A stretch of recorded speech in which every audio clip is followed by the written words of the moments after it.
En esta clase vamos a ver lo que es excreción de fármacos.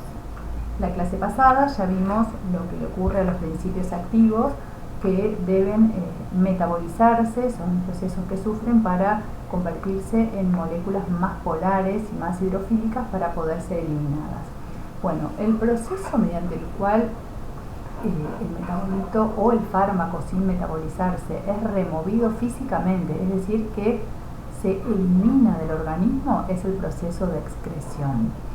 ¿Por dónde se produce? Bueno, fundamentalmente por las vías renal. La mayoría de los principios activos, ya sea sin metabolizar o metabolizados, se eliminan por esta vía en la orina. La vía biliar y otras vías también donde se pueden eliminar los fármacos son la pulmonar, por saliva y por leche materna. Vamos a empezar un poquito a estudiar cómo es el proceso de la excreción renal y qué principios activos se eliminan por esta vía. Para que ustedes sepan, la mayoría de los fármacos se eliminan por vía renal en la orina, ya sea sin metabolizar o metabolizado, así que es la principal vía de excreción. Y ¿cómo es que se va a eliminar por esta vía? Bueno, van a producirse distintos procesos. La cantidad que se terminan viendo que se puede eliminar en la orina va a ser el resultado de tres procesos: el de la filtración glomerular, la secreción activa, menos lo que se absorba. Vamos a ver un poquito en detalle cómo son estos mecanismos. Bueno, si podemos imaginar lo que está en amarillo como si fuera la orina, de este lado a la izquierda tenemos lo que ocurre en la sangre. Vamos a suponer que tenemos distintos principios activos en color verde. Vamos a ver que para que ocurra la filtración, sí o sí va a depender del tamaño del principio activo, del tamaño molecular. Es decir, que aquellos principios activos que tengan un tamaño molecular muy grande o bien se encuentren unidos a proteínas, no van a poder ser filtrados en el riñón.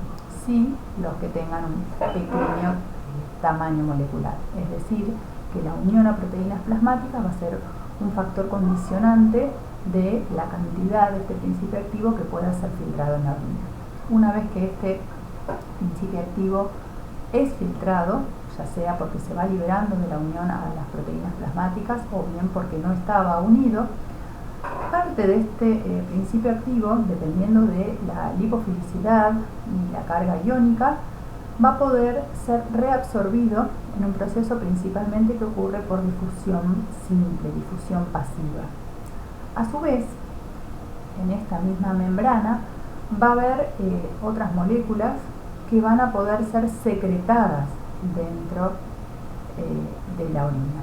Entonces, el proceso final, que va a quedar cuánto se va a eliminar, es decir, cuánto vamos a obtener fuera del organismo, va a ser el resultado de la filtración más la secreción menos lo que se reabsorba. Entonces, para detallar cada uno de estos procesos, ¿dónde se produce la filtración glomerular? Bueno, se produce en los capilares del glomérulo. ¿Por qué? Porque poseen abundantes poros donde pueden pasar estas moléculas. Por eso les decía que aquellas de gran tamaño o las que estén unidas a proteínas plasmáticas, por una cuestión de que no pasan a través de estos poros, no van a poder ser filtradas. También influye la carga de estas moléculas. Como el glomérulo tiene una carga ligeramente negativa, las de carga positiva van a tener mayor facilidad para poder filtrarse porque van a ser atraídas por las células del glomérulo. Siguiendo con el siguiente proceso que yo les comentaba de la secreción tubular, esta es una excreción activa de compuestos desde las células epiteliales hacia la luz tubular, siendo especialmente relevante a nivel del túbulo proximal. Este transporte activo utiliza proteínas transportadoras, que son sustancias endógenas que compiten con los principios activos. Como yo les comentaba, la mayoría de los transportadores activos en el organismo tienen una función para transportar moléculas propias del organismo, es decir, sustancias endógenas. Entonces, cuando nos encontramos ante la presencia de principios activos que son medicamentos, que son externos al organismo, bueno, van a competir con estas sustancias endógenas, dependiendo las concentraciones y la afinidad, sean secretadas unas u otras moléculas. En tercer lugar, tenemos la reabsorción tubular. Principalmente, como yo les comentaba, se produce por difusión pasiva. ¿Por qué? Porque cuando hay reabsorción de agua en la luz, en el túbulo proximal, vemos que se produce un aumento de la concentración de principio activo. Entonces se invierte el gradiente de concentración y esto hace que se reabsorba. Esto va a ser posible solamente dependiendo de la liposolubilidad y del pH de la orina. ¿Por qué les comento esto? Porque aquellas moléculas que estén cargadas no van a poder atravesar las membranas, que es lo mismo que veíamos en el proceso inverso, que era el de la absorción. Bueno, el fenómeno es exactamente el mismo, es decir, las moléculas que se encuentran con carga iónica no pueden atravesar por difusión pasiva, porque fíjense que es el mismo mecanismo. Entonces son las mismas características que ya vimos para la absorción, en el sentido inverso se cumplen de la misma manera. Bueno, este es uno de los principales mecanismos que se consideran para aumentar la eliminación de los fármacos. Cuando uno quiere, por ejemplo, ante una intoxicación, conociendo el pKa de los principios activos, uno trata de alcalinizar o acidificar la orina para que éste se encuentre con carga iónica y de este modo no pueda ser reabsorbido. Entonces vamos a tener, digamos, mayor cantidad que va a poder ser eliminado en la orina porque va a ser más soluble en agua, va a ser más hidrofílico y aparte no va a poder ser reabsorbido porque no puede atravesar las membranas. Si podemos imaginar o vamos a ver dónde se produce cada uno de estos tres procesos que les comentaba en la excreción renal. Acá tenemos el glomérulo, que es en el único lugar donde se produce la filtración de la sangre al lumen. Como ven, el siguiente proceso, que era el de la reabsorción, ocurre tanto en el túbulo contorneado proximal, en el asa de Henle, ascendente y descendente, y en el túbulo contorneado distal y en el tubo colector. Ven que en todas las áreas se puede reabsorber. ¿Dónde se produce secreción? Es decir, de la sangre hacia la orina, bueno, fundamentalmente en el túbulo contorneado proximal, en el distal y en el tubo colector. Y fíjense que esta flechita en celeste es cuando finalmente va hacia el exterior y va hacia la vejiga, o sea que esta va a ser la resultante final de todos estos procesos que ocurren en el riñón. Bueno, en segundo lugar en importancia sigue la excreción biliar, que a diferencia de la eliminación renal, va a estar, digamos, van a poder eliminarse moléculas, principios activos de gran tamaño. Entonces, como les digo acá, sigue en importancia, o sea que la segunda vía de eliminación de principios activos es la biliar. Y esta sí está muy relacionada con los procesos de biotransformación que tienen que ver con el hígado. En este caso se produce principalmente por una secreción activa, es decir, que hay sistemas de transporte que consumen energía y se pueden eliminar tanto sustancias ácidas, básicas y neutras. ¿Pero qué se elimina principalmente? Bueno, justamente aquellas moléculas que por riñón no pueden ser eliminadas, fundamentalmente las que son de elevado peso molecular, sí se van a poder eliminar por la bilis. También así sustancias con grupos polares, compuestos no ionizables con grupos lipofílicos e hidrofílicos y algunos compuestos organometálicos.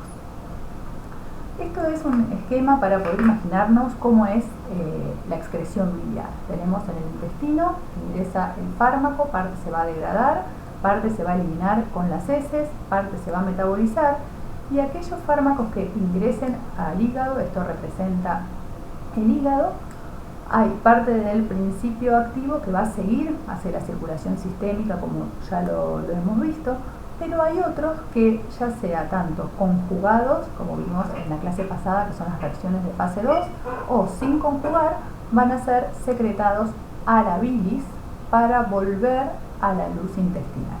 Ven que hace un circuito donde no influye el tamaño molecular y puede ser eliminado como ven acá, la flechita verde, se elimina por las heces, es decir, que lo que se excreta por vía biliar se elimina en las heces por los intestinos.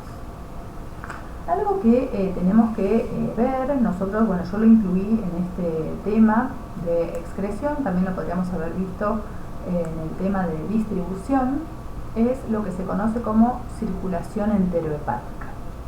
¿Qué es esto de la circulación enterohepática? Bueno, vimos hasta ahora que los fármacos se eliminan de una manera inalterada en la luz intestinal.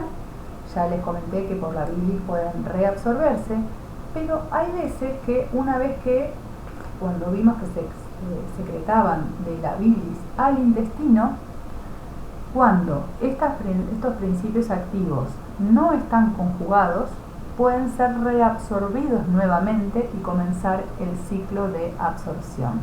En el caso de que los principios activos estén conjugados, es decir, que han sufrido una reacción de fase 2, puede pasar que haya bacterias intestinales que hidrolicen estos conjugados, vuelvan a liberar este principio activo y este vuelve a reabsorberse. Esto es lo que se conoce como circulación enterohepática. Entonces, esto es una de las explicaciones de por qué a veces no se eliminan tan rápido algunos fármacos. Uno ya pensaría que cumplió su ciclo, se metabolizó, se secretó en la bilis y ya se podría eliminar, y no es así, vuelven a la circulación. Acá tenemos un esquema para que quede un poquito más claro. Este tema a veces, este punto no es tan sencillo, y vamos a ver qué pasa. Vamos a empezar con el fármaco en el intestino. Yo les comentaba que se absorbe, pasa a sangre, se conjuga en el hígado, el conjugado pasa a la bilis, esta bilis se secreta en el intestino nuevamente, y como yo les comentaba en el primer gráfico, esto puede ser eliminado, excretado en las heces.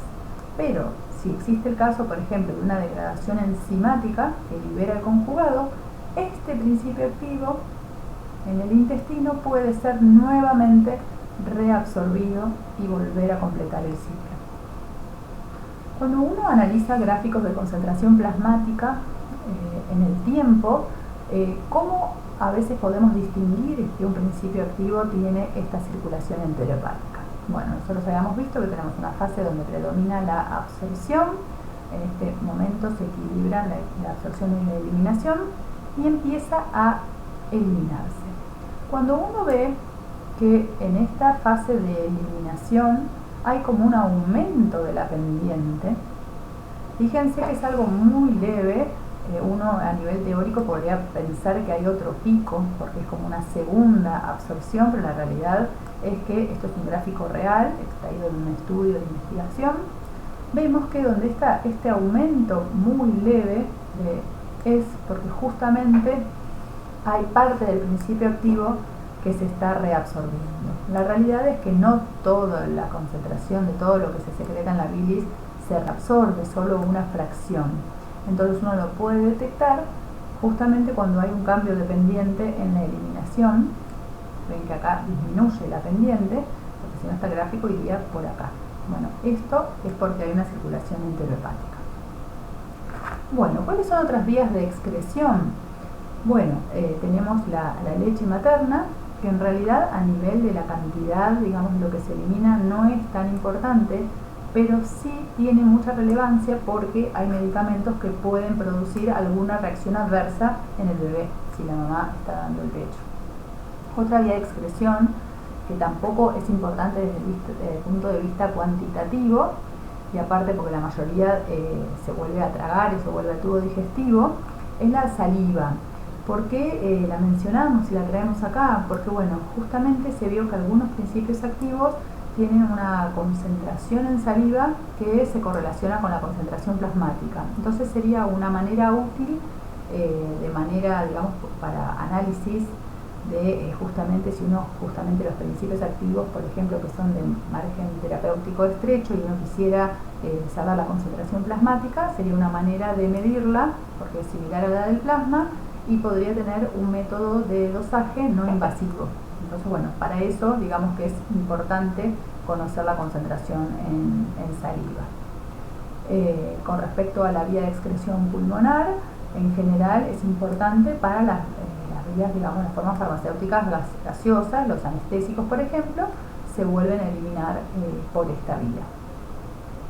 Bueno, ahora vamos a entrar en otro tema que tiene que ver con la eliminación de fármacos, pero quizás son un tema que tiene más que ver con cómo se calcula, cómo podemos determinar qué capacidad de eliminación tienen los distintos órganos en el cuerpo. Para esto tenemos que conocer el concepto de aclaramiento o clearance, como es la palabra en inglés, por eso la sigla que uno utiliza es CL. ¿Qué es esto? Bueno, justamente indica la capacidad del organismo o de un órgano en particular para eliminar el fármaco de la circulación sanguínea. Esta es la medida que se utiliza para ver cuánto se está eliminando. Este factor va a predecir la velocidad de eliminación en relación a la concentración plasmática de la droga. Ven que hay una fórmula que ahora va a servir para los cálculos, que entonces podemos ver que hay una relación, o sea que la podemos calcular conociendo la concentración plasmática y conociendo la constante de eliminación podemos saber este factor que es el del aclaramiento. Algo importante es que esto se representa, se expresa por mililitros. Entonces, esto no es un indicador de la cantidad de fármaco que está siendo eliminado, sino del volumen aparente de fluido que está siendo aclarado por unidad de tiempo. Es decir, que habla de cuántos mililitros por la unidad que se utiliza, por eso está relacionado con la concentración plasmática y bueno, es una convención que se expresa, digamos, son cuántos mililitros, o sea, cuánto volumen de sangre que necesitamos o elimina del cuerpo este órgano o el cuerpo en general. El aclaramiento total va a ser la sumatoria del aclaramiento hepático, el renal, el biliar y si llegara a tener alguna otra vía de excreción, de esa misma también. La realidad es que es muy difícil determinar, a veces es imposible determinar el aclaramiento de cada órgano. Entonces muchas veces se calcula el aclaramiento general, es decir, el aclaramiento de todo el cuerpo. Y el aclaramiento de los órganos a veces se puede estimar conociendo algunos valores y haciendo algunas asunciones.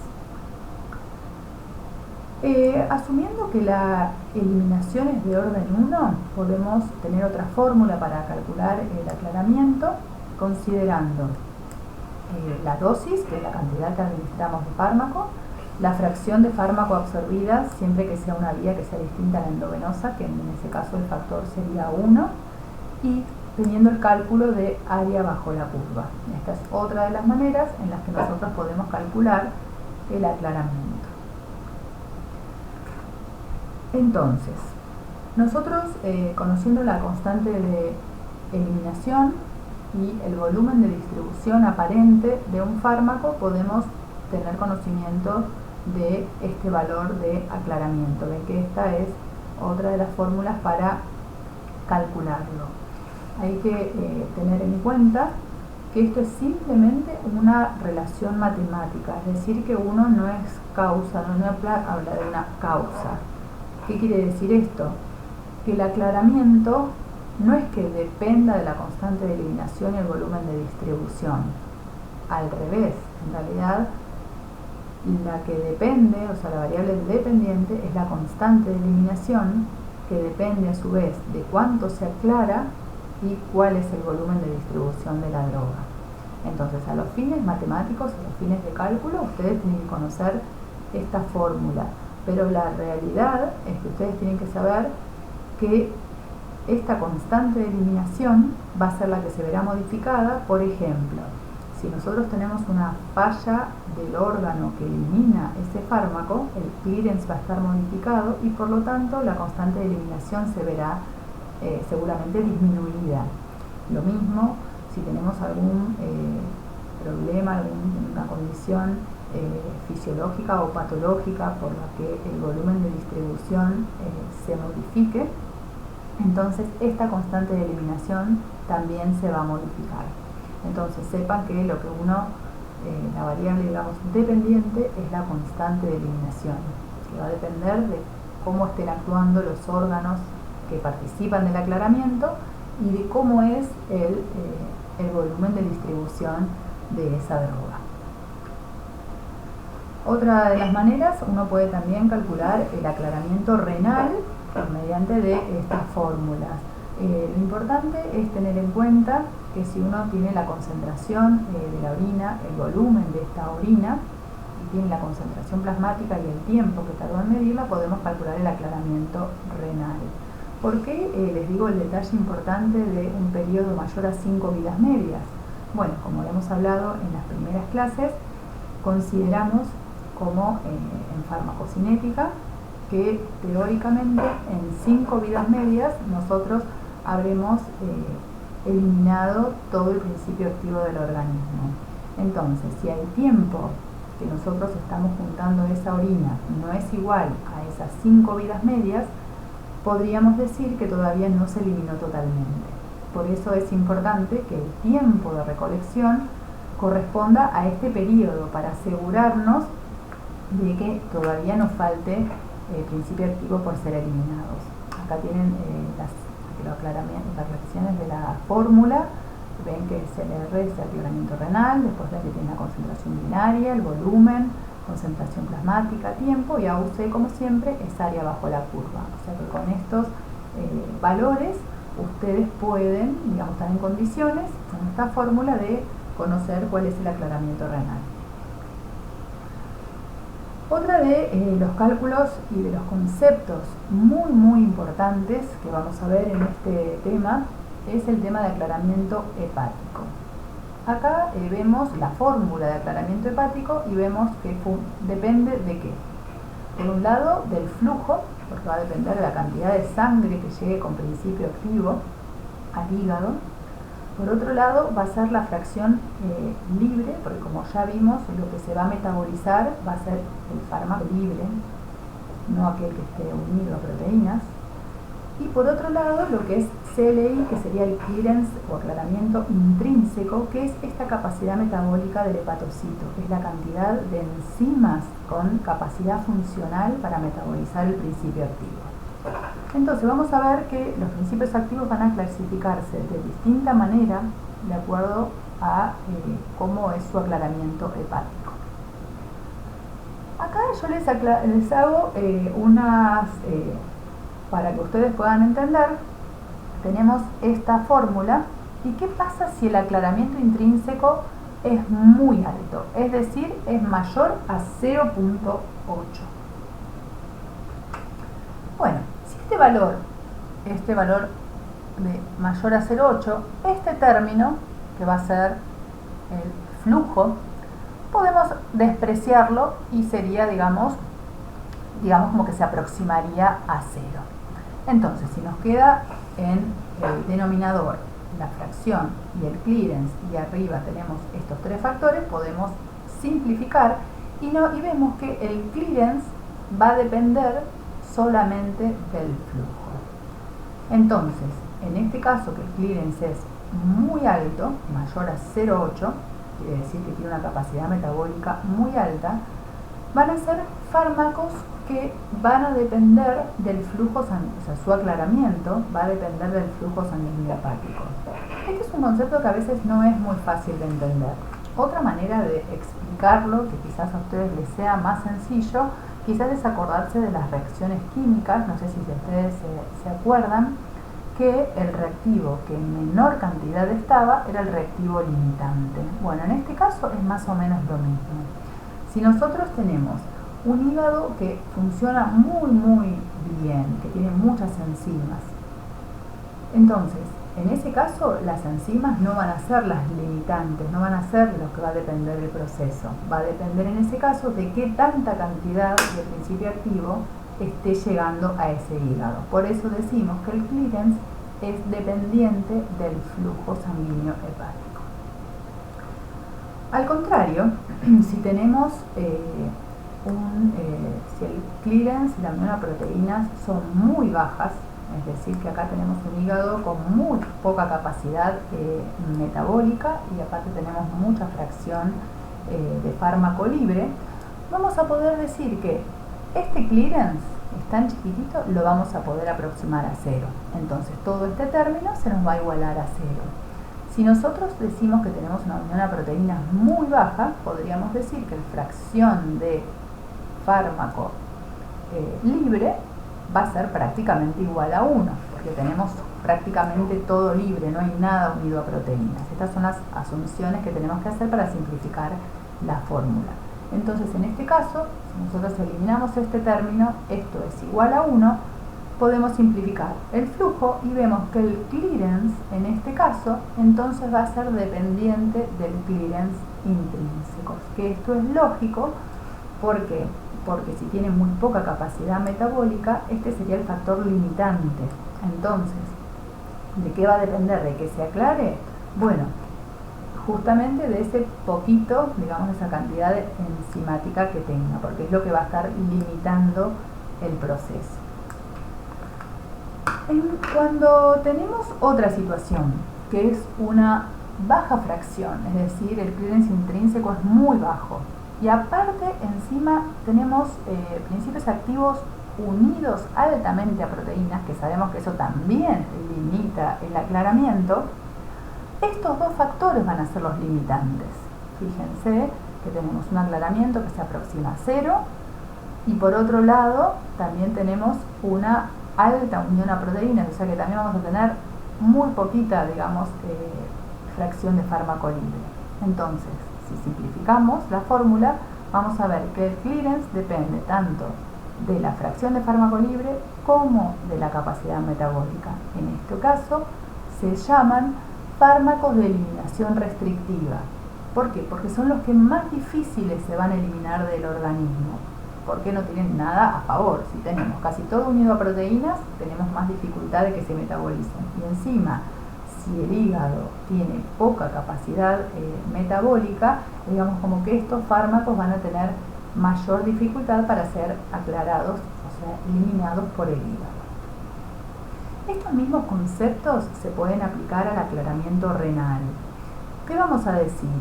¿Cuáles van a ser los de alta extracción renal, que no van a depender, que van a ser, digamos, insensibles a los cambios de unión a proteínas? Bueno, se van a llamar de eliminación no restrictiva. Bien, porque es como que se van eliminando, se va generando un gradiente y se eliminan, digamos, esa unión a proteínas, o sea que los que tengan alta extracción renal va a ser independiente si tienen alta o baja unión a proteínas. Porque acuérdense que la unión a proteínas no es una unión covalente, entonces es algo dinámico, que si hay un flujo en el gradiente de concentración, el fármaco se va liberando de la proteína. En cambio, si aquellos fármacos que se eliminen solo por filtración, esos sí van a tener una eliminación restrictiva, porque en el caso de que estén unidos a proteínas van a tener una gran dificultad, no se van a poder eliminar. Acuérdense que los fármacos, cuando tienen excreción renal, no solo es por la filtración. Acuérdense que teníamos los otros dos procesos de secreción y reabsorción. Entonces, los que tienen alta extracción renal es porque los otros procesos tienen una alta implicancia, no solamente la filtración. ¿De qué va a depender que se eliminen o no los fármacos? Bueno, por supuesto de las características individuales del sujeto, es decir, la edad, el sexo, las condiciones fisiológicas. También vamos a tener factores ambientales que pueden estar influyendo en que se eliminen o no más rápidamente los principios activos del organismo.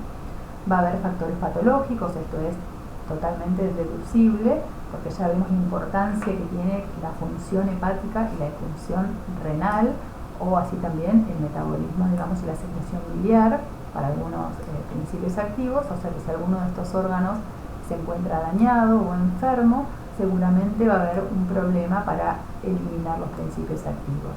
Y otro tema que también afecta mucho la eliminación es que a veces hay competencia entre distintos principios activos que tienen el mismo mecanismo de excreción, y ahí va a haber que ver cuál es el que, digamos, tiene preponderancia. Seguramente va a depender de la concentración y de la afinidad que tengan para efectuarse los distintos procesos. O sea que, como vemos, es algo bastante complejo y hay muchos factores involucrados en el mismo.